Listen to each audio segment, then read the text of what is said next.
Hold on to your seats, Blue Jays Nation, because things just got very real very fast. Right as spring training is firing up across Major League Baseball, a bombshell report has landed that nobody saw coming, and it has the potential to completely reshape the trajectory of Toronto's 2026 season before a single regular season pitch has even been thrown.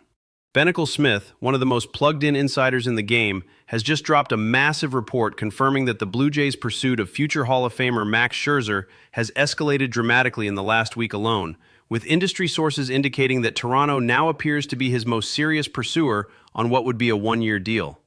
And folks, when you connect every single dot here, this signing makes so much sense that it almost feels inevitable. Let's set the stage properly, because this isn't just some random off-season signing we're talking about. This is Max Scherzer, three-time Cy Young Award winner, one of the most ferocious competitors the sport has ever seen. A guy who started Game 7 of the World Series last year for this very Blue Jays team and gave them every single ounce of what he had left in that legendary tank. The numbers last season, a 5.19 ERA across 17 starts, weren't going to make anyone swoon at first glance. He had some rough outings, dealt with a thumb injury that derailed stretches of his season, and there were moments where you genuinely wondered if Father Time had finally caught up with the man. But then there were other starts where he looked absolutely filthy, and that Game 7 performance alone reminded everyone watching that there's still something special left inside that ferocious competitive spirit. Now here's what makes this report from Bennicle Smith so fascinating and so timely. Nothing is officially finalized yet, let's be crystal clear about that, but the conversations between the two sides have intensified significantly over the past week. Other clubs are circling, because of course they are. This is Max Scherzer we're talking about. But Toronto has emerged as the frontrunner.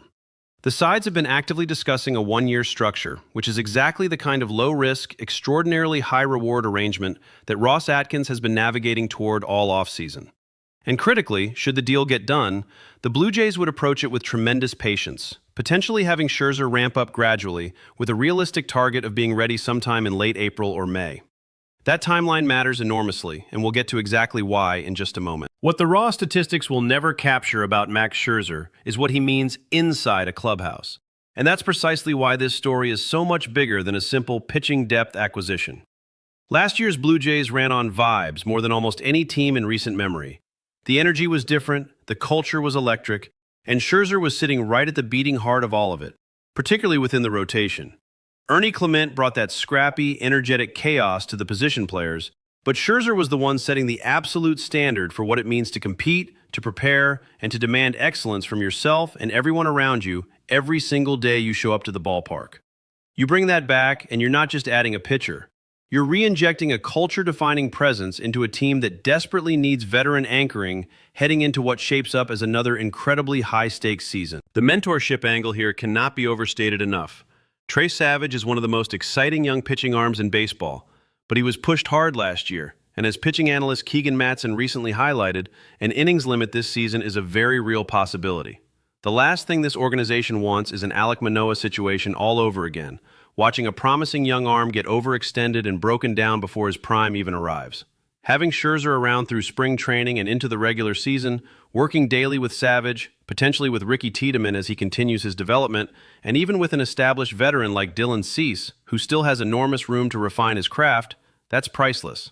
You simply cannot put a dollar figure on what a pitcher of Scherzer's experience and intensity does for the development of young arms every single morning in the bullpen and every single evening studying video. Then there's the very uncomfortable but absolutely necessary conversation about the current rotation picture and just how uncertain it actually is right now. You're looking at a projected opening day rotation built around Gausman and Cease at the top, which is genuinely exciting, but after that things get murky in a hurry. Bieber's health is a question mark as he works back and seems likely to miss the start of the year. Savage could be operating under an innings cap. Cody Poncho brings serious intrigue, but has never logged a massive workload at the big league level, despite an impressive 180-inning season overseas. And then there's Jose Barrios, whose departure during the World Series under injury circumstances left the vibes, shall we say, complicated. That's an enormous amount of uncertainty stacked in the back half of a rotation that needs to carry this team through 162 games, plus a playoff push. Scherzer doesn't need to be an ace here. That's not the job description at all. Slot him in as a long reliever with the flexibility to spot start. Give him 6, 7, maybe 10 starts spread across the season when matchups and circumstances call for it. Let him eat innings in high-leverage middle-game situations when the starters get knocked around early.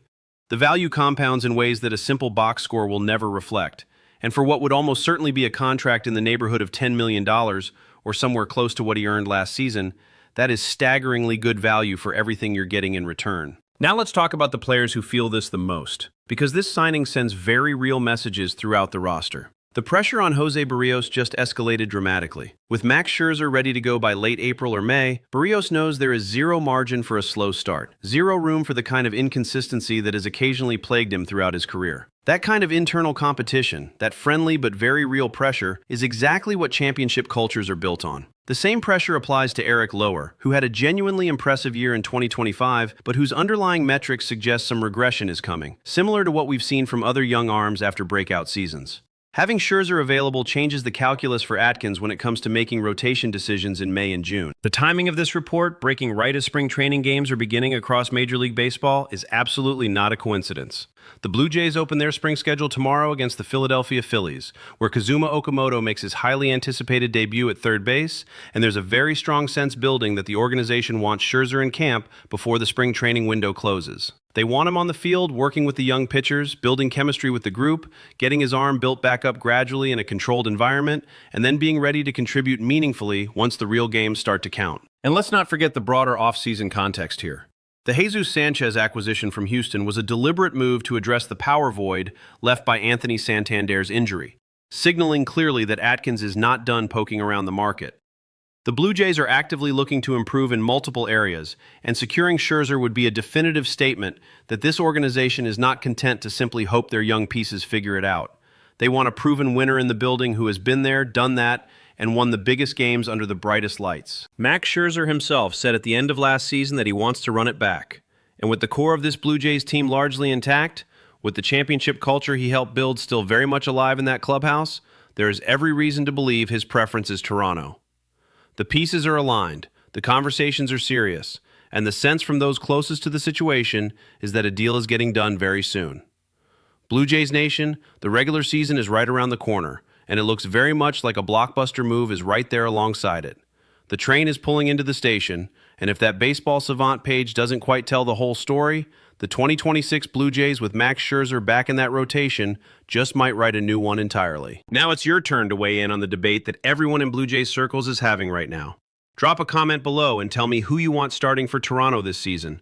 Max Scherzer with all that veteran fire and championship DNA, or Eric Lower with his electric stuff and upside? This is the conversation the fan base needs to be having, and I want to hear exactly where you stand. If you're not subscribed yet, what are you even doing? Hit that subscribe button right now, smash the like button if this got you fired up, and stay locked in because this offseason isn't done yet, and neither are we.